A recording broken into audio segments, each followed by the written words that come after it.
icyo gihe rero Satani akoresha uwo muhungu, kandi kibabaje yari umukozi w'Imana. Nirindaga abapagani, ariko mu rusengero babamo baririmba, babamo babwiriza.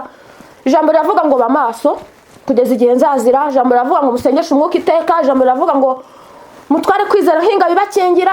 Mbese ijambo riravuga ngo musenge iminsi yose kandi mube maso mwirinde. Ushobora kugira umuhungu ikigirwamana, ushobora kugira umukobwa ikigirwamana, ushobora kugira n'umwana wawe wamugira ikigirwamana, ariko Imana ikareba ikabona umwanya wayihaga wo gusenga no kuyikorera, witaye kuri wa muhungu. Ntatinya no kuza kugusura ugiye kurepeta ugahita ubireka.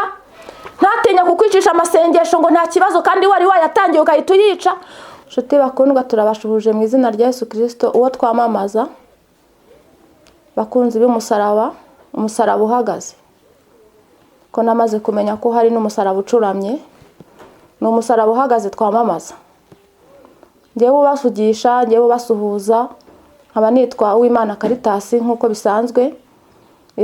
Nkaba ndi umubwirizabutumwa mu ijambo ry'Imana, mu ndirimbo, kuramya no guhimbaza. Ndi umuramyi kandi ndi umukozi wayo muri ubu buryo. Nk'uko musanzwe mudukurikirana, turabashimiye, tubasabira umugisha. Mbere rero yuko twatangira dusenga Imana nk'uko bisanzwe.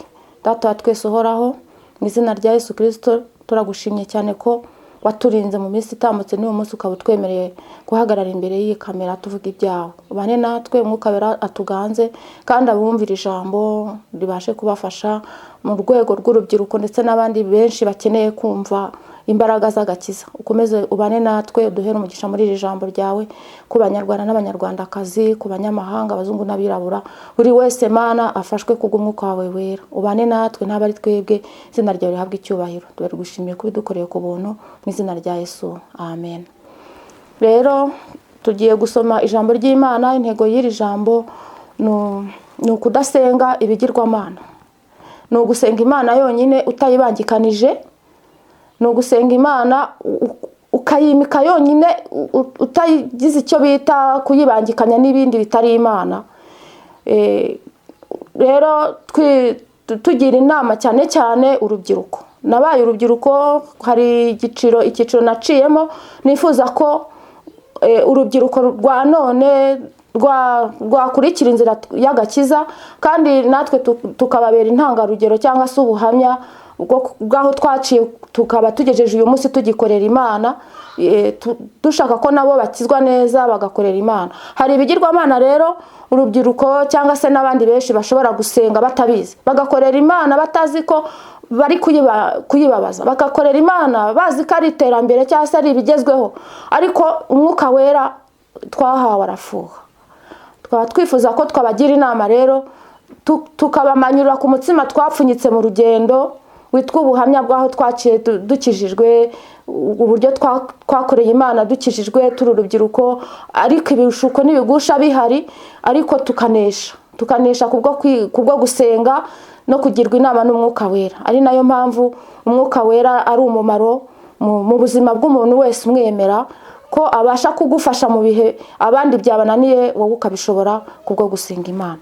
Rero reka dusenge, dusomere ijambo tugiye kumva nk'uko twasenze. Ni ijambo riboneka mu gitabo cyo Kuva, igice cya 32. Turasoma ku murongo wa 7. Uwiteka abwira Mose ati, manuka ugende kuko ubwoko bwawe wakuye mu gihugu cya Egiputa bwiyononnye.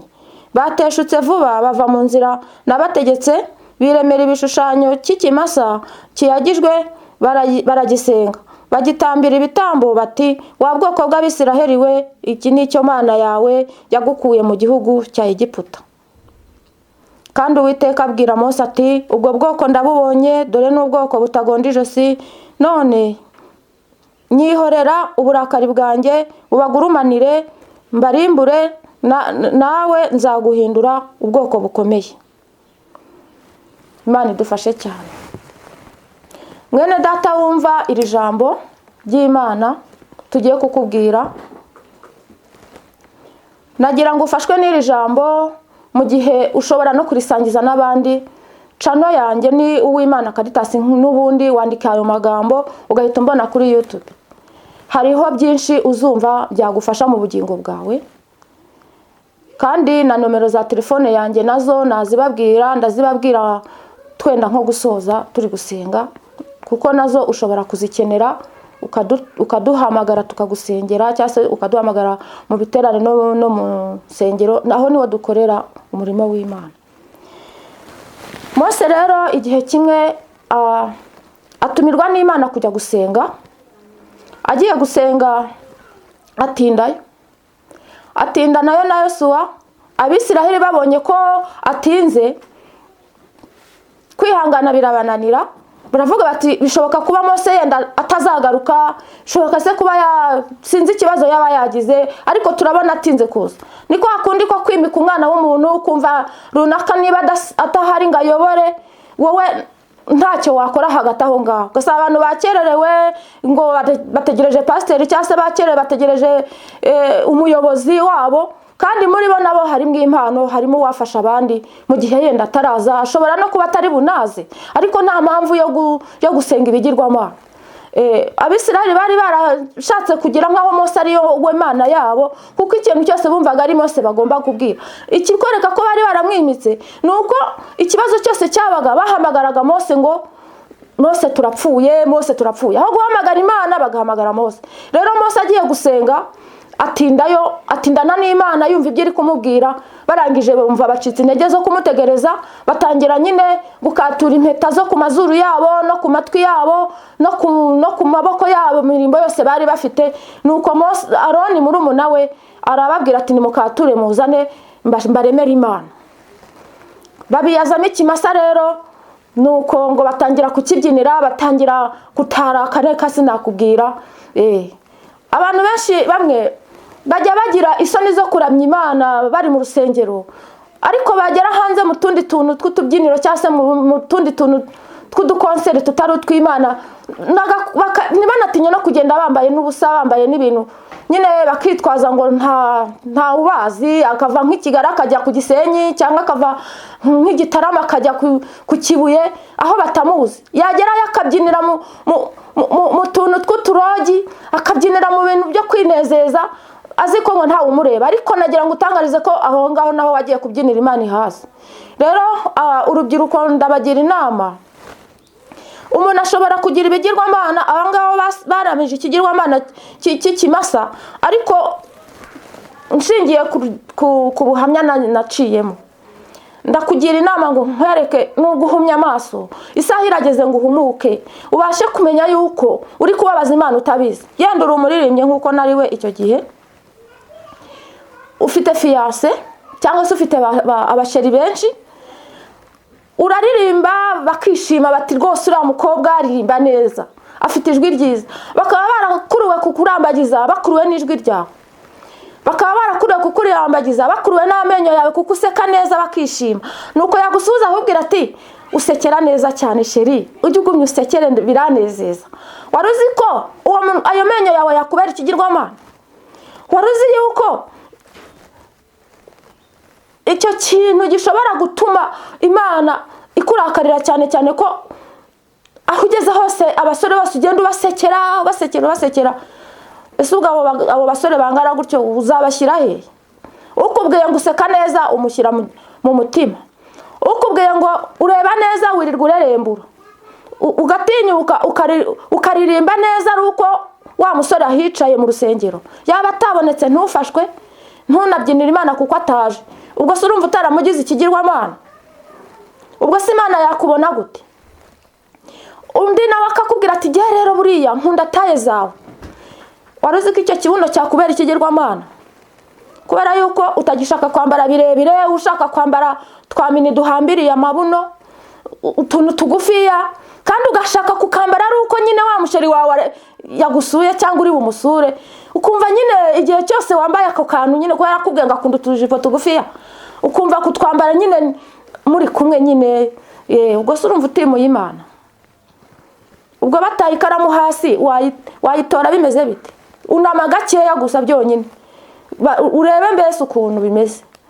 Rero niba Imana yaraguhamagaye wambara birebire, ikaguhamagara witonze wambaye neza, kuki ushaka kuyibangikanya n'abo bahungu ku ruhande? Imana yacu irafuha, umwuka wera ntabikunda kuko kwambara neza ni byiza, ariko gerageza wambare ibihesha Imana icyubahiro.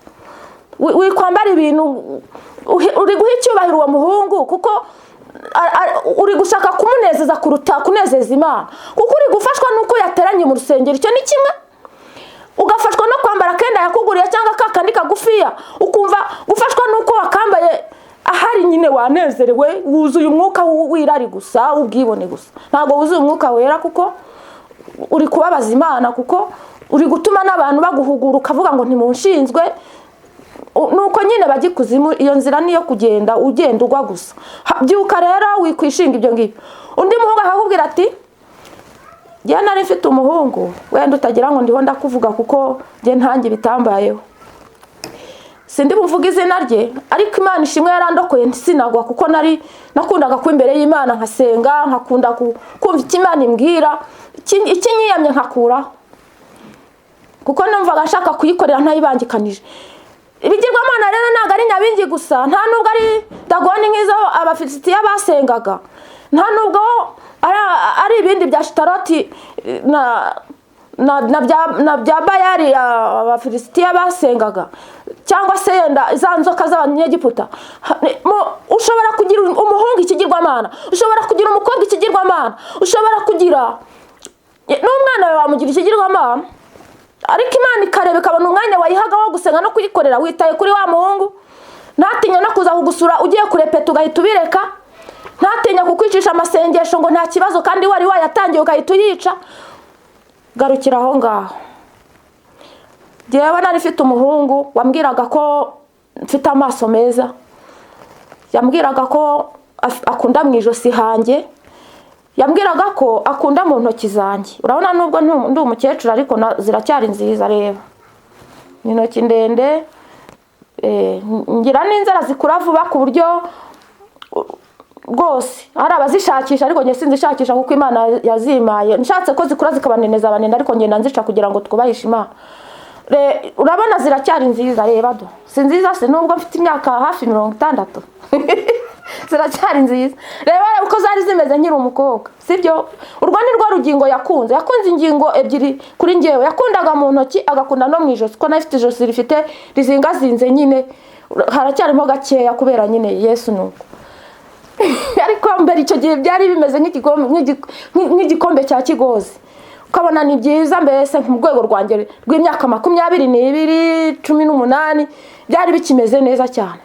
Ariko kubera Yesu nanone ntacyo atakoze ushingiye ku myaka mfite. Ubwo rero ibi ngibi nabyo najyaga numva nyine, iyo turi kumwe yakundaga kuba azifite mu ntoki, nkumva ndi gufashwa nuko yavuze ko ari byo akunze. Noneho uko azifashe akajya akoramo utuntu tw'utujeste, nkumva utuntu tudushagarira turi kunyinjiramo. Mundi mu rwego rwanjye nakutinyaga abahungu, ariko iyo yakoragaho nkumva utuntu tundi, nkumva mbaye ukundi kuntu. Nkamubaza ko numva mpindutse nabi, bimeze bite? Ati sheri, ati nta kibazo, ati nta kibazo. Bukeye rero ndwarirari ntabizi, ndwarirari yaza kunsura akansoma ku itama, bukeye biva ku itama bijya ku munwa. Umunsi byagiye ku munwa nkubwira ibyambayeho.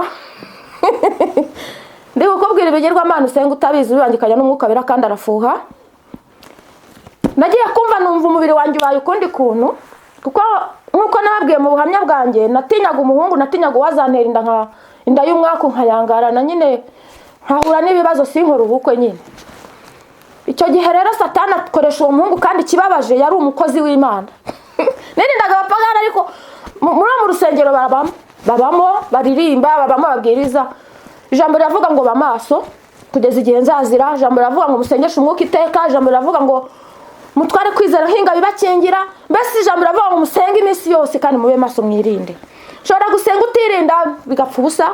Ushobora kugira urukundo rwinshi rwo gukunda abantu cyangwa uwo muntu wawe, ariko waba utagize ubwenge ukagwa. Rero aho hano narahatambutse rimwe rero ndwaye irari, sinabimenya ko narwaye irari.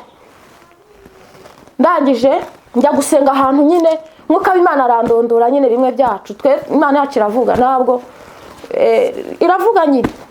Nicyo turusha abandi nuko Imana yacu ivuga, ikatugira inama. ikadufasha, Mwuka Wera akatuba hafi. Wajya gutana, ijambo riravuga ngo aziragira mu rwuri rutoshye ariko akazigarura akazikuyakuya. Nuko wajya kukona nyine kakugarurika, nuko ukagaruka nyine ukihana nyine ukaturira ari nyine ukatura no gusomana n'abahungu nyine. Si umugabo wawe ngo waramushatse, sibyo? Si uwo gusomana ari icyaha ku mugabo wawe muri hahandi mu cyumba cyanyu, ariko se nawe wakugenda mu biratagize. Hari ibigomba kubera mu cyumba n'igomba kutabera mu cyumba hanze aho ngaho. Si byiza kukwirirwa ubyandagaza. Hari ibibera mu cyumba, hari n'ibyo mu rusengero, hari n'ibyo mu isuku, hari n'ibyo mu muhanda, ariko hari ibidakwiriye nk'abakozi b'Imana. Rero ngeze mu cyumba, Mwuka w'Imana ndondora irari, sinabimenya, ndondoramo n'ubusambanyi, yabonaga asa n'uwasambanye, nanga kwihana ubu numvaga sinasambanye. Kunyewe nabwiye mugenzi wanjye, wirinde n'inshuti mbi kuko hari mugenzi wanjye nabwiye niko numva nabaye nabi nakunze runaka. Haba numva ikintu cyose ngiye kurya yaza, haba numva ikintu cyose kiza nambaye yaboneka, haba numva nabuze amahoro. Wasengeye ko numva nahumanye. Arambwira toya, ahubwo no kumukunda, ati ibyo ni byiza cyane, ahubwo komereza aho ngaho. Yesu we. Muri kwa gukomeza rero bituma indwara ryarari ryo kumva bigeze aho numva anansabye nyine ku bintu nahitamuha nyine kuko numvaga namukunze cyane. Nari naruhamye kandi ubwo nari umuririmbyi n'umuvuga butumwa, ariko ndaruhama nyine ndayoba. Noneho rero ngiye gusenga, Umwuka w'Imana anyemeza ko nakoze icyaha. Cyo gihe rwose yarancyashye ku buryo kutabimenya no kutabyitaho. Nakubiswe urushyi kera abahanuzi baranagucyahaga, utabyumva kaba yaguceka n'urushyi ari mu mwuka nyine. Burya n'igihe wababaje Umwuka Wera gutya, nikubita hasi ndarira ndababara, ninateje Umwuka w'Imana agahinda. Pawulo yandikiye Abaroma arabwira ngo nimuteze Umwuka w'Imana agahinda, wabashyiraho ikimenyetso. Narababaye cyane, ni burya nababaje Umwuka Wera gutya, ndihana, ariko kugira ngo uwo mudayimoni amvemo, nafashe urugendo njya kubwira uwo muhungu ntuzongere kunsoma guhereye none, ntuzongere kunsuhuza ndi mu nzira, no kumpamagara uko ubonye no kunsura untunguye nisimbishaka. Umwuka w'Imana yabyanze, ni kandi ntuzongere niba ni n'ubukwe tuzakorana utegereze igihe bizabera nturamenye, nabyihanye kandi umbabarire cyane. Icyo kintu ndacyaturanda nakihana, ariko numva irari byanze gushira njya mu butayu gusenga. Bibiliya iravuga ngo bene uwo mudayimoni ntakurwamo n'ikindi ngo kiretse kwiriza ubusa no gusenga. Icyo gihe naririje ubusa njya mu butayu, nitarura gakeya abo twajyanye, negera hirya gakeya ndavuga n'iki kintu sindi bukivuge mu bantu, ahubwo reka nyibwirire Imana. Nakivuze mu bantu biranga, nkibwira uwo twagikoranye biranga, reka myibwirire Imana twenyine. Mbwira Imana nurabizi ko ndi imfubyi, urabizi ko ndi umukene, ariko nta n'ibiryo n'imyambaro nje kukwaka nubwo mbikeneye, ahubwo ubugingo bwanjye bwahumanye, nkeneye imbaraga zishobora gutuma mpinduka umuntu nk'uko narindi imbere. Ufite uburwayi nshaka kunyiza, ukamvana ukambaga ukampindura umuntu muzima, umutima wanjye ukawugira nk'uko wari umeze nk'ikizwa, kandi nkumva mbaye umuntu muzima kuko ndi kurebamo umuntu nkamubonamo babiri, nkamubonamo ibindi bintu bitari ibintu bizima. None mbabarira, ejo nazakora ibara kandi nkora umurimo wawe. Imana irankundira yumva gusenga kwanjye, ntimbabarira Mana nungira muzima nkagira agakiza kazima, nzasengera urubyiruko ni kuko mbonye ko rwagowe. Imana iranyumvira irongera ingira muzima, kandi mba maso ndindi byanjye kugeza igihe nakoreye ubukwe. Imana ihabwa icyubahiro.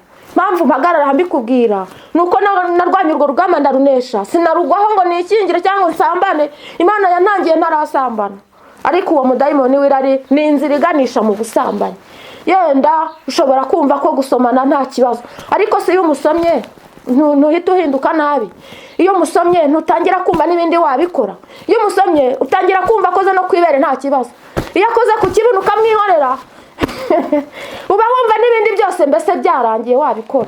Niyo mpamvu mugira inama rero, icyo kigirwamana cyo mu kanwa hawe ngo ufite ishinya nziza ukirwushinyikira abahungu, icyo kibuno ugenda uzunguza wambaye mini ngo nuko sheri wawe yakubwiye ngo ni byiza, ayo maguru yabakubwira ngo ni meza, none ifite n'undi wajyaga ava mu ruhengero aje kureba amaguru ngo ufite amaguru meza, ubwo yaza noneho nkambara bigufiya ngafura areba uko nunama, reba uko nambuka nuko namuka, akajya yumva yafashijwe uko ambwira ngo ni meza, nanjye nkajya numva nazamuka. Ubwo rero nawe irinde cyane, ahubwo nakubwira ko ari meza ujye wambara birebire kugira ngo uyahishe, kuko nutangira uzamura uzajya ugenda usubira inyuma mu mutima kuko uri kugenda ufashwa n'ukuntu yaje mu iteraniro, ugafashwa n'ukuntu yaje iwanyu kugusura, ugafashwa n'ukuntu yakubwiye ngo musohoke mujye ku Gisenyi. Ntiyatinyaga no kumbwira ngo tujye ku Gisenyi ku mazi ahantu mu ruhengeri bita mu Burera, hano bitwa mu Gahunga. Yari umunyeshuri, yarambwiraga ati dusohoke, yarambwiraga ati tugende, ati njye kukugurira akantu. Imana yo mu ijuru nkunda, kubera ko byari bizwi ko ndi umukozi w'Imana, abantu bamenya ko nzaza bagategura iteraniro, aho kwinjira hahandi hahamagurukije ngo tugiye gusohoka no gusomana no gukora amabi, ahubwo tugahita kwinjira mu ijambo ry'Imana, nkabwiriza ijambo ry'Imana abantu bakakira. Noneho undi yampamagara ati ngwino tugende, Umwuka Wera akambwira ngo wabwirije ba bantu bahano kuno musozi, niba kubona bagiye mu bindi uza utisha ubutumwa. Umwuka Wera ndamukunda, yitaga ngarura, ubwo nkahita ntaha bya bindi bitabaye, kugeza igihe cyashyiriweho n'Imana impa n'umusore utari uwo nguwo, dukora ubukwe. Bagira inama rero urubyiruko, Abisiraheli ngo barabyinaga cyane bakabyinira ikigirwamana. Ni gute ushobora kubyinira umusore kuruta Imana? Ni gute ushobora kubyinira umukobwa kuruta Imana? Ni gute ushobora kumva bafashijwe cyane no kuba yakubwiye ngo mu kanwa hawe ni heza, ukirirwa basamye ku buryo n'isazi yagwamo? Ni gute ushobora kwirirwa urarembura amaso ngo ufite amaso meza? Nagira ngo nkubwire, iyo ndoro ureba y'abadayimoni Satani yagushyizemo, ukaba ushobora kuzagwa uzize uwo muhungu, ugatwara ikinyendaro, dore ko bahora banabikubwira ngo bamwe batangiye kukubwira ko barose wabyaye ikinyendaro nta n'umugabo ufite. Ese ubwo ntibizaturuka kuri uko kuntu? Ibyo inzara zakubera ikigirwamana, intoki zakubera ikigirwamana kubera umuhungu wabikubwiye cyangwa umusore, mu ijosi hawe hakubera ikigirwamana, imisatsi yawe yakubera ikigirwamana, peka yawe yakubera ikigirwamana, amaguru yawe yakubera ikigirwamana, ikibuno cyawe cyakubera ikigirwamana. Ibyo bintu byose biguteyeho, reba neza yuko uri kubaha Imana cyangwa biri kubahisha Imana. Reka dusenge Imana rero ngo usengere, ugarure umutima, wubaha Imana, urebe we kubangikanya Imana n'ibyo bintu. Be kugushuka ngo uve muri korari, be kugushuka ngo amasengesho yareke wayatangiye ngo nuko ari irindazi cyangwa ari amata bagiye kukugurira. Nyuma y'ayo mata uzayishyura ikindi kintu. Bamaso, njyewe Imana yaramfashije ndaharenga sinahagwa, ariko wowe nutaba amaso uzagwa. Ariko nkugiriye inama, ntiwari ubizi rata, ntago wari ubizi ariko urabimenye. Ubwo rero nta mpamvu, ambara neza nk'abakozi b'Imana, irinde gusomana n'abahungu bagukora ku mabere, kuko Satani ashobora kubazamo kugira ngo akuyobye, azakutesha ikirori cyiza, ateze ababyeyi bawe agahinda. Korera Imana uyubahisha ku myambaro yawe no ku mubiri wawe, umubiri wawe wikubera ikigusha, kuko buri Imana ifite ukuntu yagukubita uwanze kwihana bigishoboka, unaniwe kugaruka hakiri kare, bishobora kukubera ikigeragezo. Kuko uwo muhungu uri kukubwira ngo ufite itaye nziza, nugerayo inzara ikakurya tayi ikavaho azaguta. Nukuka amenyo cyangwa ukava mu ijisho, rya jisho yakurikiye atakirire bazahita areba abandi. Reba uwo Imana iguhaye aba ari we mubana, kandi umusengere we kujyanira kugwa uzize ibyo bagenda bagushukisha. Reka ngusengere niba ufashijwe n'iri jambo, reka kubangikanya Imana kubera uwo mubiri wawe, reka kuva mu bihe byo gusenga ngo winjire mu bindi bitari ibyo gusenga. Reka inama z'abakora nabi n'abakuyobya bakubwira ko bagukunda, niba kunze kimwe mu byo ufite, ejo munini kiva hazaguta. Rero ingo nyinshi zifite n'ibyo bibazo kubera ko hari abagiye bakurikiye nk'utwo tuntu nakubwiye. Bwaki inzara yabakubita twavaho cyangwa ibibazo byaza, agahita avuga ati yewe, ati reka nishakire runaka niba umeze neza uko nshaka. Ariko uwo Imana yaguhaye, igihe umusore nashatse ni Imana yamumpaye, hari ibyagiye bimbaho byinshi arabyihanganira kuko ari Imana yamumpaye. Ubwo rero turacyanari kumwe, nta n'undi mugabo wundi. Nawe rero senga Imana, wiga gusengera umugabo, apana kwirirwa urerembura amaso ngo barakubwiye ngo urerembura neza, ngo ureba neza se yewe ukaririmba Imana, ukabyinira Imana kuko yahateraniye. Imana ikubabarire, Imana igufashe. Iryo rari rero riratwita. Yakobo yaranditse ngo ryamara gutwita rikabyara urupfu, urupfu rikabyara icyaha kikabyara urupfu rukabyara kurimbuka. Ubwo rero ushobora kuba utwita ibyaha by'irari, ushobora kuba utwite kwibona ubwibone, ushobora kuba iryo rari ryawe ryagutura mu cyaha bitewe no kutirinda ngo ube maso. Reka tugusengere, Mwuka w'Imana abane nawe. Turagushimiye Mana yacu, iri jambo ryawe n'Umwuka Wera twumvise. bene data babyumvise bafashe, abasore n'inkumi babyumvise, abagabo benshi ndetse n'abagore benshi bajya nabo baba bafite byinshi bibinjirana kubera kutaba amaso. Bafashe Mana bakire mu mitima yabo kandi ubashoboze bakizwe, byose bigende neza. Urakoze ko ubwoko bwawe bababariye kandi ubahaye imbaraga zo gushobora kunesha, mu izina rya Yesu, amen.